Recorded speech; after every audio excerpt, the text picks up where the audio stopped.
these conversations in the pause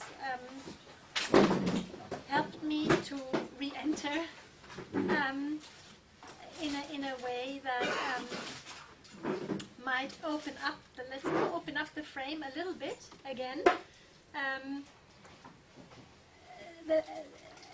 I want to now try to re-enter with also which was also in the prescription of the workshop, the three perspectives: third person, second person, first. You asked me if I could say a little bit to that, and then also connect to mindfulness.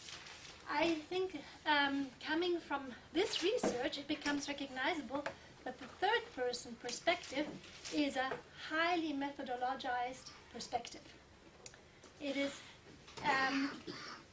to be able to view from the outside in ways that we can kind of find a common denominator. Yeah, that's somehow to find what is, you know, to find what is true. The third person perspective is this perspective that many people say that see the same thing, and we can agree about this thing. Whereas the first person perspective is this seemingly this place we can only have it ourselves. It's beyond objectivity. We don't really know what is going on in the other person. The third person perspective is this stabilizing of the world. We all see the same thing. And I think this kind of research is shifting the way we understand those perspectives. One could say the third person perspective is we do so much to establish the space, to all see more or less the same thing.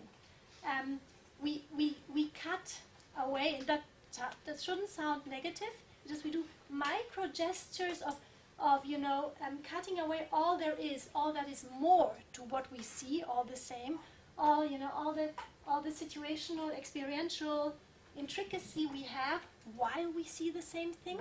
That's not in the picture of the third person perspective. But we claim in our official theory, and this is a word I take from Gilbert Ryle, that this is the world. What we see all together, this is the world, but it's a highly, we do a lot to create the space, and we do a lot, and we do a lot also in holding back to allow only this to be there. Yeah? Then the second person perspective is, of course, this very interactional place, the intersubjective space in which we are. I think we don't, I cannot say much more to that now. I haven't gone into it much more. I'm sure that would be very, very promising, but that's all I can say to it right now. And the first person perspective I would like to call the interaction with ourselves. Yeah? But the interaction with ourselves, if we understand experience to be interactional already, then it's never just interaction with ourselves. Then the first person perspective becomes interaction with interaction. It becomes reflected interactionality. If our experience, and I have not said much about that in this lecture, but this is very much a core of my research, how deeply, deeply, deeply interactional experience can be understood, and if one understands it in interactive terms, it just doesn't end. It opens more and more and more how deep this interaction is. So understanding the first person perspective like this opens up the picture of this is inside little islands, which are kind of subjective, and there is a common world. It becomes totally different. It becomes totally different. And it gives us more ways to working fruitfully with these perspectives. Yeah, that we can say, okay, now we want to create the space for the third person perspective to create a commonality, a kind of stability, but then with allowing to relate to the first person perspective, we can invite the intricacy and the complexity of the situation where we need all the voices to have more and more and more and more aspects of the situation, but we also need the relation to this experience and the methods to give it a voice, that it really becomes formulatable. Because if we don't practice that, we always reduce situations so easily already according to common phrases, according to cultural patterns. And in this way, all of a sudden, those perspectives can work together in very fruitful ways and not, in this kind of dichotomy, subjective inside, objective outside, kind of making the world a little bit poorer than it is. And the research on close talking is very much about understanding this interaction with the interactional space we are in ourselves. And then, and this again, and yes? How do you define the interaction? When you say interaction, what do you mean? I think it will become clearer also in the exercises we will do at the end of this lecture. Like it begins that our whole body is already interaction with environment. Yeah? We are breathing bodies. We are eating bodies. We are in so many ways. This is not all our experiences, all what we are grown from interactions in situations with other people, with families, with educational systems, which again is interactions with a whole cultural situation, with a history. This is, I mean it in a very basic way. And so beginning to understand the first person perspective in those interactional terms opens it up for a different understanding and for a different way of cultivating it. And now I can also say more clearly why it is different to mindfulness, because in this kind of approach, language plays a huge role. Whereas in mindfulness, we go inside and we don't speak. And then we don't really have to speak about it either. Yeah? And thinking is, in the mindfulness traditions I know, is exactly that which one wants to stop. One wants to come into a place beyond thought. And so this first person perspective is always already, the interesting thing is to research into the interrelationship of formulation and experience. And for this now, I do become again a bit more technical. I want to introduce to you the four relationships which Gendon, he has 7, but I want to just show you 4 where you can get, it's a very nice way of showing quite easily how language and experience always already works together in different degrees. And he says, for instance, he calls this one functional relationship, he calls direct reference. And he says, there are many ways where meaning is almost totally in feeling. Like if we stand in front of a fantastic building, or we stand in front of a fantastic piece of art, there's so much this work does with us, and we just say, well, it's incredible. And to say what it does, we must stay with that feeling. So words, in that case, just point. The biggest amount of meaning is in the feeling. That's what he calls direct reference. But words can make a this out of it, this incredible feeling, this meaning of the picture. Words can make a this out of it, and words can then start to interrelate with this. But really the bulk of the meaning is felt. That's what he means with direct reference. And in the methods we explore, direct reference has a very big weight. Also in the exercises we will do tomorrow, direct reference will have a very big direct reference to the sense of our research, to the feeling of our research, to this more and more that is there. And in that, language has a humble role at the beginning. It can point, it can try to say, and it needs to collaborate closely with with a feeling.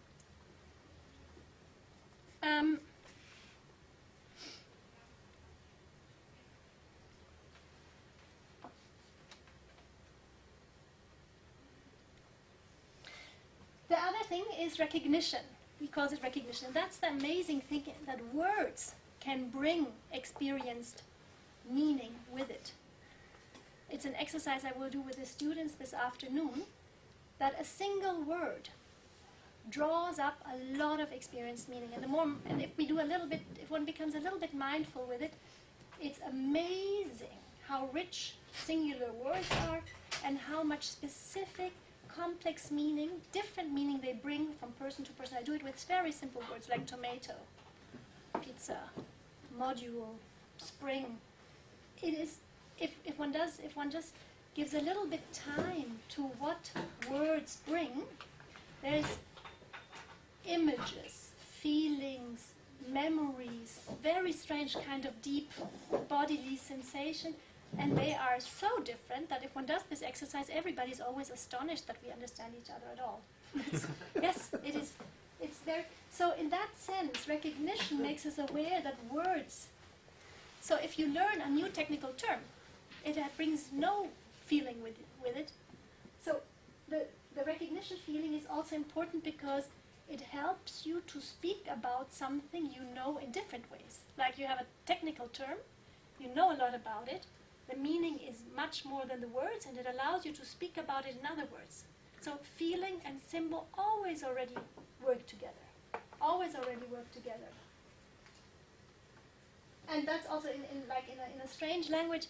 If we learn a new language, okay, we might learn the words, but it takes a lot to then learn all the nuances which are with these words, which come along with these words. And that is the experienced meaning, which then helps us say, no, you can't translate it like that, even if it might be in the dictionary, because there's so much more. That is a sign of the working together. And the tacit dimension of the experience in this working together, because it's so tacit, we have it very little in our theories. And it's, I think it's so wonderful that Jen really points to these functional relationships and has a way to differentiate it. Then explication is this thing, is a functional relationship saying that when we are in a situation, we hardly have to think about what to say. It is kind of, it is this, what William points to, we just have to have an intention what to say and the words come. So it's this, it's the functioning, feeling of words that come. If we don't grope for words, it's explication. Yeah, it somehow functions. The sense of the situation brings out the words. Like for instance now, the sense, and if I shouldn't concentrate it too much, it will be gone in a second. Yeah, but this is very strange. This is very, very strange. It's really this situational feeling which lets words come. It is, and it's so immensely complex how this functions. And this is what Jending calls explication. And there are some situations where it doesn't function. Yeah. And one of these situations can be that there is too much to say. That's what interests me. Yeah, there are many, many other cases where it's difficult. There are many, we can go into many, many different, you could differentiate again, but explication can stop to work if you want to say something new. Because all these backgrounds that function in some embodied ways, already interactional with language, they don't work anymore, that we can say what we mean, and then we need to rebuild the backgrounds. So, yeah. And then metaphor is another beautiful functional relationship, which says, it's so strange that like if we say,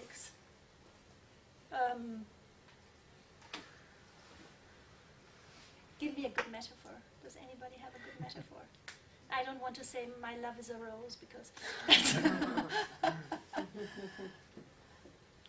the heart is full. That's more an adjective. Okay. Okay, well let's stick with the rose and the love. If you begin to understand the felt meaning in words, you begin to understand what a highly creative thing metaphors are, because different, like words become like the tip of an iceberg holding so much felt meaning. And if you bring them together, the felt meaning starts to interrelate. And a new meaning shines up because of the interrelation. And metaphors become radically creative operations. It's not that we first know that love and roses have something in common. Yeah? It is having those two work together that we can say what in our love is like a rose and what about the rose is like the love. It has to first work together for us to say. And if you work with that, you can do crazy metaphors. And Jen loved it. He says, my toothbrush is a train. Oh, my toothbrush is a train. And he can go on and on about it. And you can, and it's quite, and when I work with students and I do these exercises, we did once an exercise saying that the university is a garden. And I must say we had 1.5 days of working together. And it was incredibly how deep this went, and what kind of gardens, and what kind of burnt gardens, and what kind of dry gardens. And then we turned it around and said the garden is a university. It's totally different. It's totally different. And the meanings that arise. Pardon? It's like in a poetry or haiku. Yes, yes, yes. And what I just realized so much, if you understand this, think into this, and practice with it, one realizes that our quick cultural way of using language really, to very high degrees, is very dysfunctional. I often think that maybe a language of more futuristic people will be much more slowed down, because the intricacy in it, there's so much more there, there's so much more meaning to happen, there's so much more we can become, we have in German a saying, to become just to a situation, to become just to what is in the room, also by what is said. There's so much more intricacy, so much more complexity, and the more also different cultures come together with all that works there, I think slowing down and allowing this experience would be so much more efficient very often, and would so much less go into misunderstandings which don't even have a possibility, because in this kind of formats it's impossible to explicate.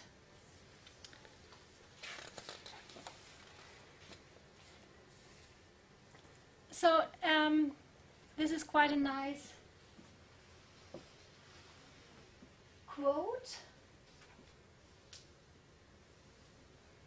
The coming of words is bodily, like the coming of tears, sleep, orgasm, improvisation, and how the muses come. Language is implicit in the whole human body, not only in our brains.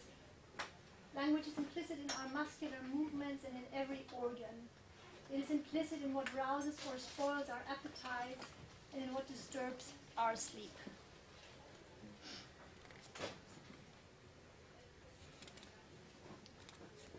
Yes.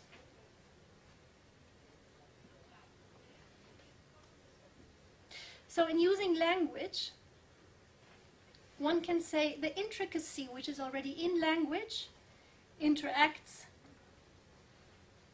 and it's a kind of organized.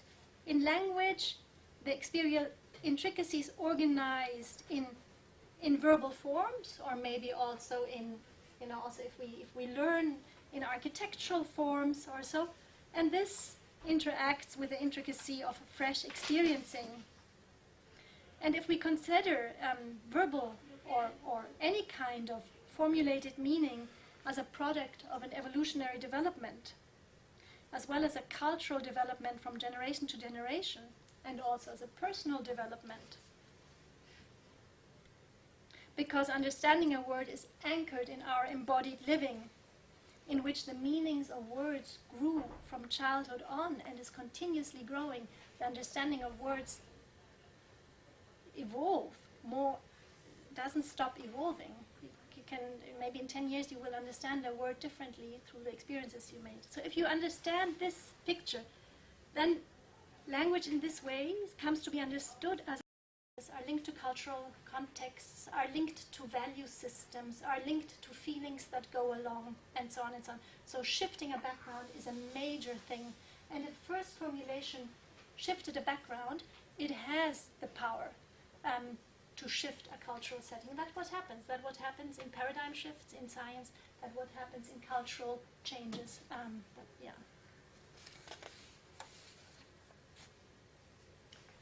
Yes, and understanding thinking in that way, it can now slowly new terms arise where one can understand it. There's wonderful philosopher Karen Barat. She's a physicist, and she wrote a book, Meeting the Universe Halfway, and she says reflection is not a good word for thinking anymore, because it suggests that, you know, we are like a mirror, we just reflect what is there. And she suggests the term diffraction. And diffraction is, you know, when the light goes through the prisma and then you see all those. And she said that's what we do in thinking. It's reading insights through one another, in attending to and responding to the details and specificities of relations, of difference, and how they matter. And that's again like, you know, like the metaphor. It's this diffracting. And I think it's a very new way to talk about reflecting, is saying, I'm not reflecting, I'm diffracting. And then people will ask why, and then one can hold a little lecture and change their point of view. Okay, so I think I am at the end now. This is our team of cooperation partners.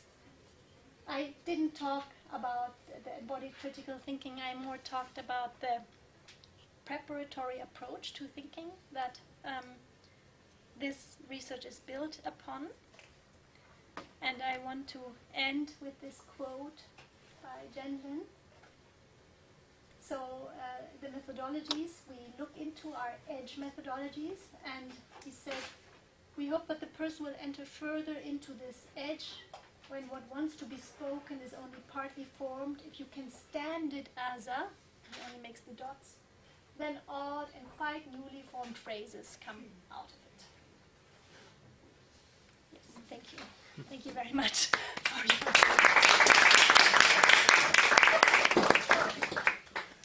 Can you please put the last slide?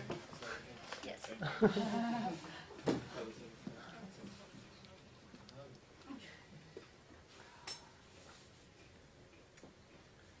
So we can maybe have another round of thinking together and also hearing how you know, from your own experiences or your ideas to this. And so we can talk a little bit, make a break, and then we can do this. Yes? I wanted to say that, I mean, you mentioned Heidegger, and the notion that we are locked in language. Yes. Not only Heidegger, but I think so much of philosophy is, and people say, use philosophy in a derogative way by saying, talking about it, you know, blah, blah, blah, blah, more talk. When actually, I think that, I mean, the description of the spider, or the metaphor of the spider is very precise. I always think of a fish in water. Like we don't see language as the environment that we inhabit, but actually we create language and we inhabit it from a very early age. And once we do, everything happens inside language. And we think that meaning is part of language. But I don't think meaning is part of language. Language is part of meaning. I mean, you can experience meaning in many, many ways that are not linguistic. And I don't think in that sense I relate to what you're doing. I think meaning is something that all living beings experience, meaning in some form. By experiencing their environment, it is meaningful. So I think that that's taking a part of language, looking at what Merleau-Ponty is doing, is looking at the very, very how did you call them? First formulations. Or what? Yeah, first formulations, not the regular language, not looking at everyday language, but actually looking at the strange language, is very, very rich and field for exploration. I think in the design field, in what we do, we often go beyond language, and we often have a hard time talking about what it is that we did, or especially, I also thought about Gendlin's research into how people speak in psychotherapy. And I wonder, has anyone done research on how students speak in learning? Because it may produce a very similar result, so that when a student comes and they have an idea and they have a very hard time explaining what it is about. And our job as teachers to guide them through, or guide them forward, I find that often we mislead them by starting very quickly to respond to the nascent idea before it's really there, before it's really came. And so often as a teacher I felt such a despair, really, trying to help someone, and it doesn't help. And it takes me back to this issue of language. How do we work with language to remain in the pre-nascent space, of meaning coming about? Yeah.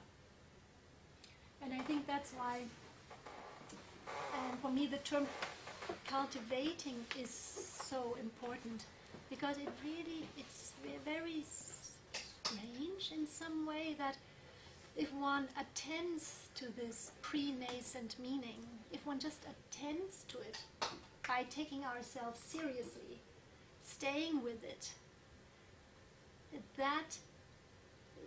and of course we can't but kind of try to start formulating, but even if we don't, that this makes a difference. It makes a difference. This is a form of subtle interacting which makes a difference. And it says that Einstein had 15 years the feeling of the relativity theory. 15 years he walked around with, and he didn't discard it. And that's also a form of cultivating, and that is already a form of interacting, and meanings and being, bringing out meaning starts there. It starts with pre-linguistic forms of engagement somehow. And for this we have absolutely no methods in any textbook. But this is where methods start. This is where, and that's where we want to try to elaborate, and research methods in those very tacit, just attending to, holding it carefully, is an important step. Yes. I think what comes out of a lot of what was taught here is this intertwining of language and experiences. And if you realize it is one, and then you need to look at language and the body also. And then you had this wonderful photograph of this little boy with letters. And then I was thinking about the difference between words and language, because words come out of our body in two ways, through the mouth and through the hand. They come into our body through the ears and through the eyes. But the language is not just the words. And we feel it in vibrations, in heat, in all our senses. So then the language combines the words themselves, and the meaning comes out of this mixture and actually chemical change with the brain, the senses, and the emotions.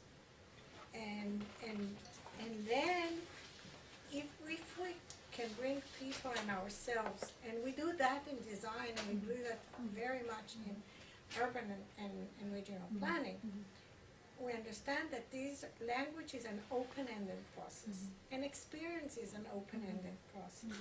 And there is always a place for what we don't know, and there is always this messy area that is not organized in words or in design. I think conversation and the ability to really hold other people's ideas and listen to them will grow within us and become larger.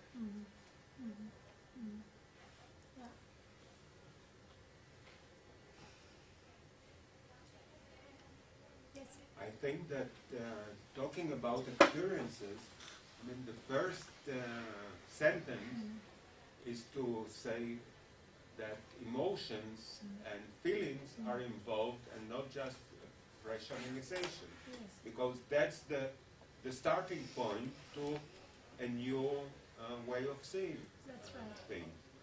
And that is one thing that students find very difficult to appropriate, that either they're very emotional and don't know, or they try to rationalize everything and not on emotions. That's very important. That's And very another thing, again connecting to what Naomi said, do you differentiate between the spoken word and the written word? Yeah. Because there's a different commitment in providing. Yeah. Well, to the second, we are so much, my interest is on the emergence of the written and the spoken word. I think they might be quite connected, but I'm not sure. But it's really this, writing, and not like I think Merleau-Ponty, and there's just this difference between the language, and the speaking. For me, it's really the emerging, whether it's in writing or in speaking, and I have the hypothesis the process is maybe similar, but I don't know. Like, really, insecurity there. The interactive process is on a different phase. Yeah. I mean, if it's through the spoken word, then you can get the second-man perspective or whatever immediately, and then go on to the next stage. Yeah. That's the right. moment it's... That's true. And that's why, let's say, that the written word is much more the first person, you are with yourself, but the methods that we experiment with, the spoken words is very much like the written word, because the second person doesn't intrude at all, just listens like the paper and writes with you. So in that sense, it's a bit comparable. But otherwise, you're very right. With the spoken word, you're always already in the second, you're always in. But the first thing that you say is so very important for our research, because it is really, and it's a large part, that understanding feeling differently. The feeling is such a big part of cognition, and there is so much research there that it's not difficult to show that anymore. But what that means for thinking is still, we're totally in a stone age, because it's either one is very emotional and artistic, or one is very rational, but that those both spheres interact in thinking, that's again a very uncomfortable place, very uncomfortable. And how to have it interact and allow a space, also in academia. And when I work with students with those methods, and we work with logic, we work with experience, we work with feeling, and then sometimes strong feelings arise, and it seems as if they had no place in the classroom. And I think it is very wrong, especially for critical thinking. Most, critical thinking grows from very discomforting situations, situations of big injustice, situations which go very deep. And in tears, there is so much thinking. If you hold back the tears for thinking, you hold back half. But that's, of course, a great transgression in our culture of academic thinking. But it is also, the understanding that both is necessary, and one can become playful. But it's now really a little bit exaggerated, but it's not exaggerated. But I bring it now really to that tearing up is a very reflective process. Is for me very one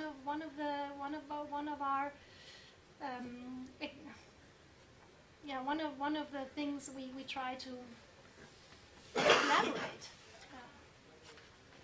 I'm not sure I understood. You said that tearing up is a very reflective process, while I'm like the way I understand it is actually more on it's very much embodied. Yes. When you say it's a reflective moment, you mean as a researcher looking at that, or because I think that the information in this bodily expression is multidimensional, and I don't reflective actually kind of. You're right. I'm a little bit good that you. It's outside but of let's it. say this embodied process enriches our reflection, because with allowing, for this emotionality, so much more information, so much more situational intricacy is there which we can attend to. Whereas if we keep it out, we don't really get to the core of it. Yeah? It's always already translated. And that's why I say that, but also, really happiness, to really allow excitement and happiness. Yeah? There's so much in there to think into. There's so much reason in happiness. There's so much reason in sadness. That's what I meant. And both of these are not really permitted. I remember with my research project at the very beginning of the habilitation, a critic set up, grant-giving panel said, "You seem to love your research topic too much." That was really, I needed many years to kind of, it was very inspiring critique. Very inspiring.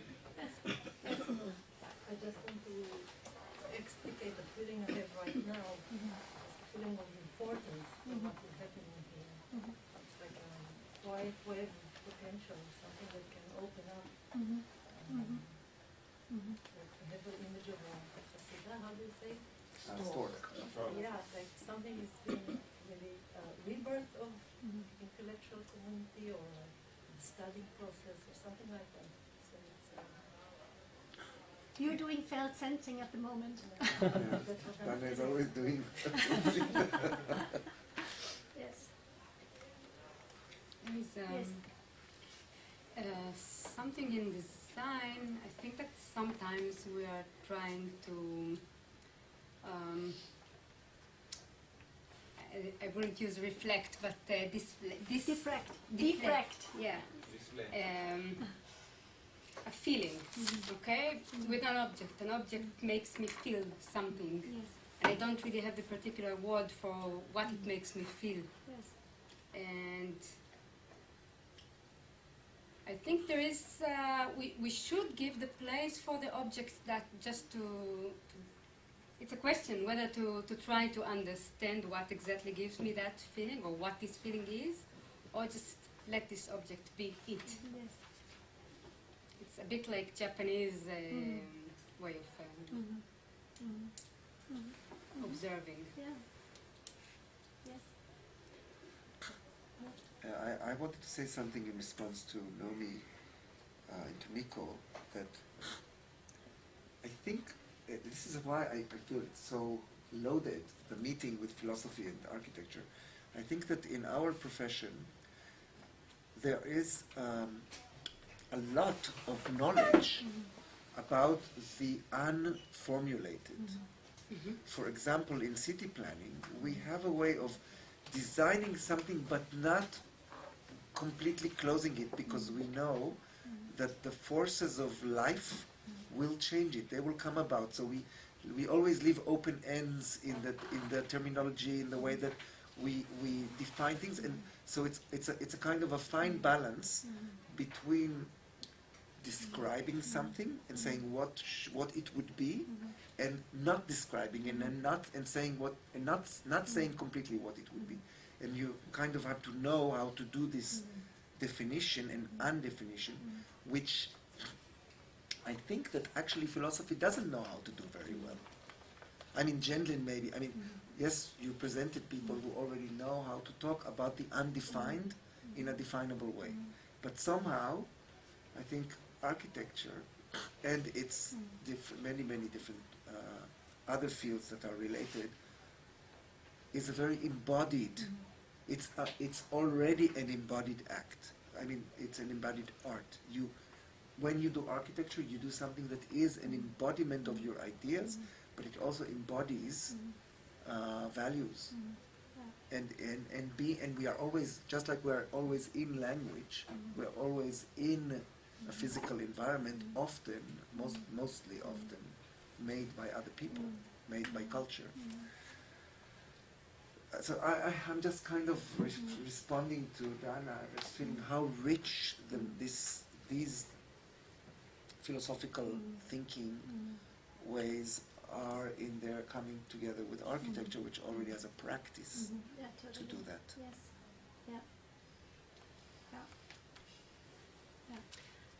Yeah. Maybe continuing a little bit this kind of thread of thought, and what was mentioned about Japanese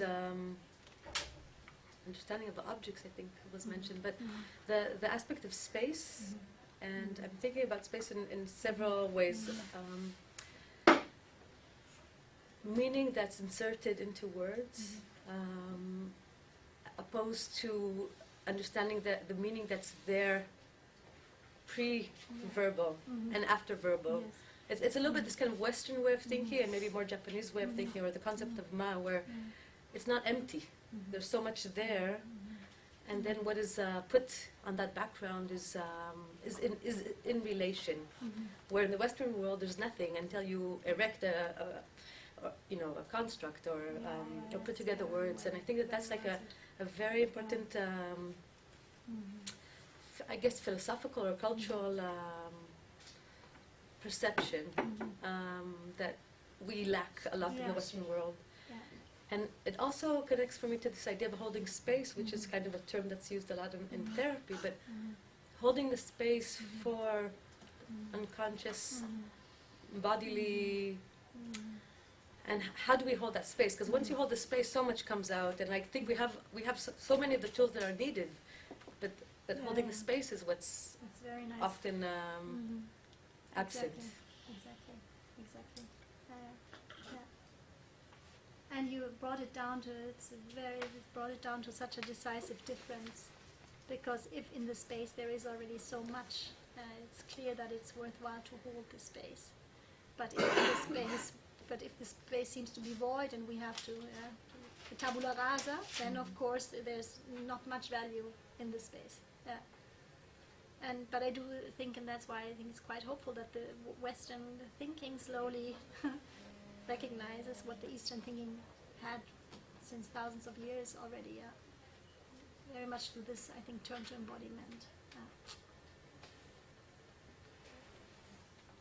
Yes. I wonder about the way that we can change or transform collective language or collective thinking or collective spaces, and it's quite difficult to do it. And I'm not sure. I think that I want to ask if you actually give us a kind of new practice, a way to think about things. But is there any way that we can use it to change collective thinking of community or society or group? Well, I think from my research, I think this is a movement one doesn't have in control. I do think it must start it must start from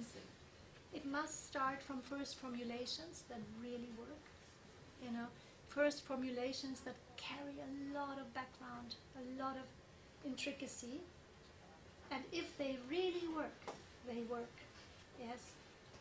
And if you try to do it from the outside, you will be a little bit successful and it will break down and it will be very oppressive.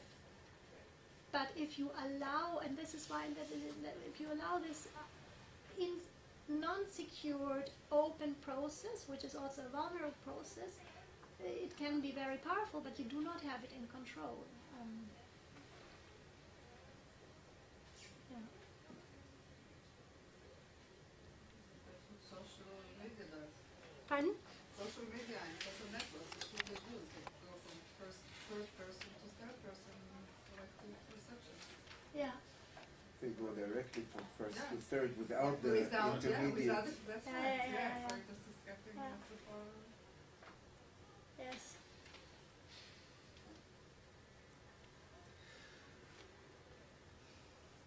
Shall we make 5 minutes break? Yeah. Yes? Yeah. And then let's really rearrange this a little bit. So give us, okay, so for the exercises, we also have the little conference room next here. Yeah. So so some people can No, go we there don't. if We don't. need. We don't do the TAE. We don't do TAE exercise. I just want to give you some basic concepts of body environment and experiment, you know, kind of with concepts and Okay, so experience. how do you want We to set up first the room? maybe we first read it and then we will just walk around and then we will pair up and then we might need 2 rooms. But at the beginning, you know, maybe just a circle kind of. We'll just move the tables to Yes. the side. Yes, that's good. Okay.